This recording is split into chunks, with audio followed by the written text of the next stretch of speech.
Assalamualaikum warahmatullahi wabarakatuh. Izin memperkenalkan diri, nama Madya Praja Satrio Wicaksono, kelas A5. Di sini saya akan menjelaskan mengenai prosedur pemeriksaan keuangan dan penjatuhan pidana terkait pelanggaran pengelolaan keuangan yang diatur dalam Undang-Undang Nomor 15 Tahun 2004 tentang pemeriksaan pengelolaan dan pertanggungjawaban keuangan negara. Yang mengatur pemeriksaan keuangan negara sendiri adalah Badan Pemeriksa Keuangan.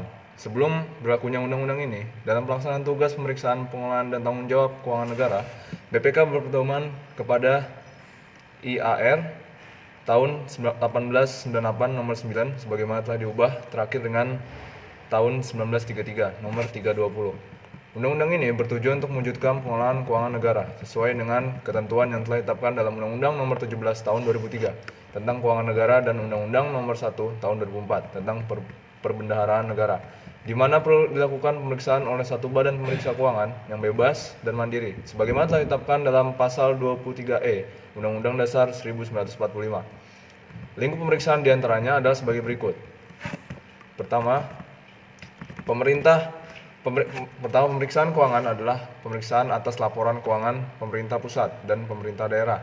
Pemeriksaan keuangan ini dilakukan oleh BPK dalam rangka memberikan pernyataan opini tentang tingkat kewajaran informasi yang disajikan dalam laporan keuangan pemerintah.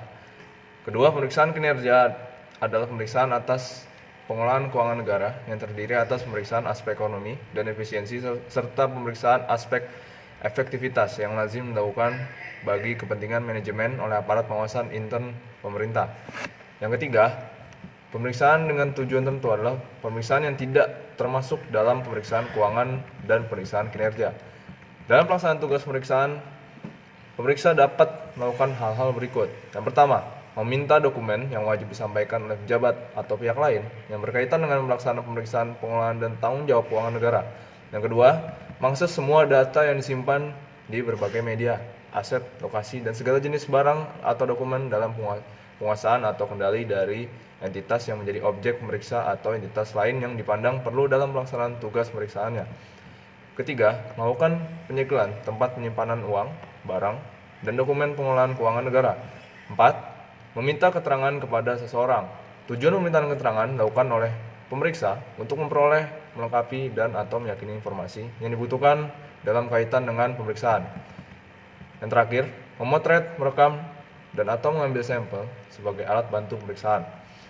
Ketentuan pidana terkait dengan penjatuhan pidana terkait pelanggaran pengelolaan keuangan adalah seperti yang tercantum dalam bab ke-6 Ketentuan Pidana pasal 24. Pertama, pasal 24 ayat 1, setiap orang yang dengan sengaja tidak menjalankan kewajiban menyerahkan dokumen dan atau menolak memberikan keterangan yang diperlukan untuk kepentingan kelancaran pemeriksaan pengelolaan dan tanggung jawab keuangan negara sebagai dimaksud dalam pasal 10 dipidana dengan pidana penjara paling lama 1 tahun 6 bulan atau denda paling banyak 500 juta rupiah. Pasal 24 ayat 2, setiap orang dengan sengaja mencegah, menghalangi, dan atau menggagalkan pelaksanaan pemeriksaan sebagaimana dimaksud dalam pasal 10 dipidana dengan pidana penjara paling lama 1 tahun 6 bulan atau denda paling banyak 500 juta rupiah. Pasal 24 ayat 3, setiap orang yang menolak pemanggilan yang dilakukan oleh BPK sebagaimana dimaksud dalam pasal 11 tanpa menyampaikan alasan penolakan secara tertulis dipidana dengan pidana penjara paling lama 1 tahun 6 bulan atau denda paling banyak 500 juta rupiah. Ayat keempat, setiap orang yang dengan sengaja memasukkan atau membuat palsu dokumen yang diserahkan sebagaimana dimaksud pada ayat 1 dipidana dengan pidana penjara paling lama 3 tahun dan atau denda paling banyak 1 miliar rupiah. Pasal 25, di mana ayat pertama tertulis setiap pemeriksa yang dengan sengaja mempergunakan dokumen yang diperoleh dalam pelaksanaan tugas pemeriksa sebagaimana dimaksud dalam pasal 10 melampaui batas kewenangannya dipidana dengan pidana penjara paling lama 3 tahun atau denda paling banyak 1 miliar rupiah. Pasal 25 ayat kedua, setiap pemeriksa yang menyalahgunakan kewenangannya sehubungan dengan dudukan dan atau tugas pemeriksa sebagaimana dimaksud dalam pasal 10 dipidana dengan pidana penjara sekurang-kurangnya 1 tahun dan paling lama 5 tahun atau denda paling tinggi 1 miliar rupiah. Pasal 26 ayat 1, setiap pemeriksa yang dengan sengaja tidak melaporkan temuan pemeriksaannya yang mengandung unsur pidana yang diperolehnya pada waktu melakukan pemeriksaan sebagaimana dimaksud dalam pasal 13 dan pasal 14 dipidana dengan pidana penjara paling lama 1 tahun 6 bulan atau denda paling banyak 500 juta rupiah. Pasal 26 ayat 2, setiap orang yang tidak memenuhi kewajiban untuk menindaklanjuti rekomendasi yang disampaikan dalam laporan Hasil pemeriksaan, sebagaimana dimaksud dalam pasal 20, dipidana dengan pidana penjara paling lama 1 tahun 6 bulan atau denda paling banyak 500 juta rupiah.